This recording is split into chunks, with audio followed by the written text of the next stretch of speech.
Our special comedy guest on the Dan Nicholl Show this week is one of Zimbabwe's greatest exports, sneaking over the Limpopo at 3 in the morning to bring a touch of comedy genius to South Africa. Please say a very warm welcome to Farhan Esat.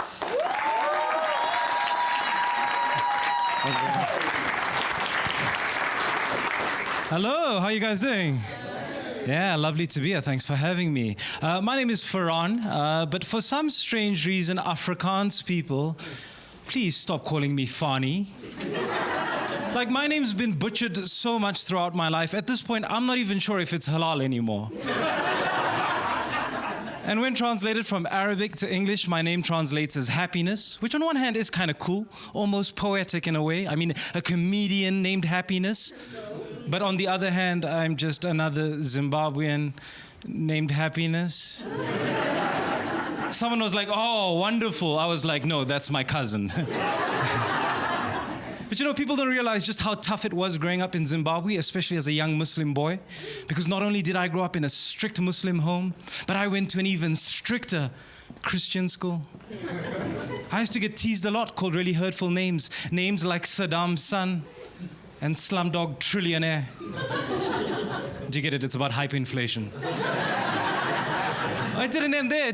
They used to, tease me and torment me. Till today, I wake up in the middle of the night, drenched in sweat, my heart pounding, having flashbacks of being chased around the school playground by little boys and girls with ham and cheese sandwiches. Now, look, I don't know if you guys are aware, but there's this common perception that Zimbabweans are well educated. Do you guys know this? Yeah. Oh, good, thank goodness. Sometimes the audience wants to argue with me. And then I'm like, no, guys, relax. We can't even have this conversation. No, because, only 30% of the crowd would get what I'm talking about. If you didn't get that joke, I'm hoping you're foreign. But I suspect you're part of the 70%. I would say do the maths, sir. But I think that's what caused part of the problem in the first place. Don't worry, man. These are just higher grade jokes. Anyway, so I moved to South Africa, and I'm very proud about being Zimbabwean, so I always tell people that I'm Zimbabwean. Sometimes people don't believe me. They think, oh, comedian, you're just joking. Just the other night, I did a show in Sant, and a lady came up to me afterwards, and she was like, my maid is from Zimbabwe. You don't look Zimbabwean. I was like, well, my maid is from South Africa. You don't look South African. I guess the point I'm trying to make is, if I had to lie about where I was from, do you guys honestly think that I would choose Zimbabwe? I have never seen a lady look at a guy and go, Zimbabwe.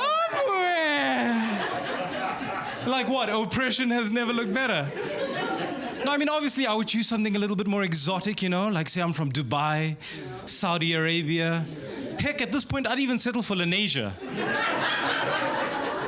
No, because the truth is, most of the time when people see me, oh man, people think I'm Pakistani.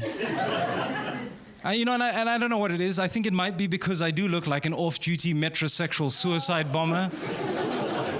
Saying things like, moisturize before you terrorize.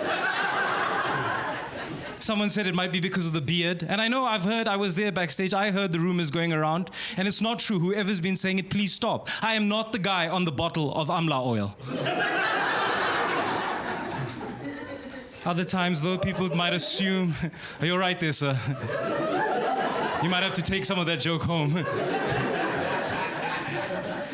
Other times, people just assume I must be from Durban. They'll come up to me and they're like, hey, Lani, hey, boss, what kind? And I'm like, why are you speaking to me with that ridiculous accent, Stefan?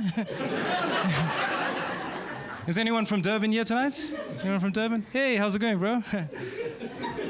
No, look, I only asked because I always felt that you guys have missed out on this amazing opportunity to rebrand Durban as the Miami of South Africa. No, think about it. East Coast, great weather, and full of brown people.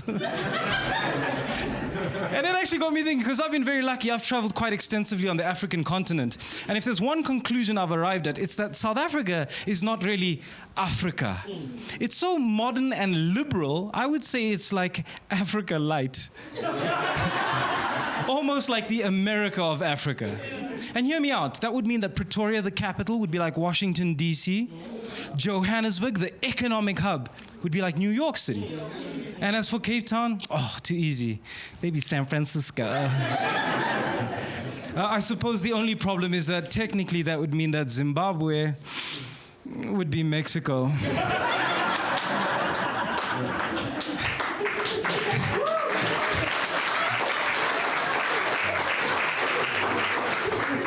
Which I hate to admit is kind of hard to argue with when you consider that the national sports of Zimbabwe could just as easily change from soccer and cricket to fencing and cross country.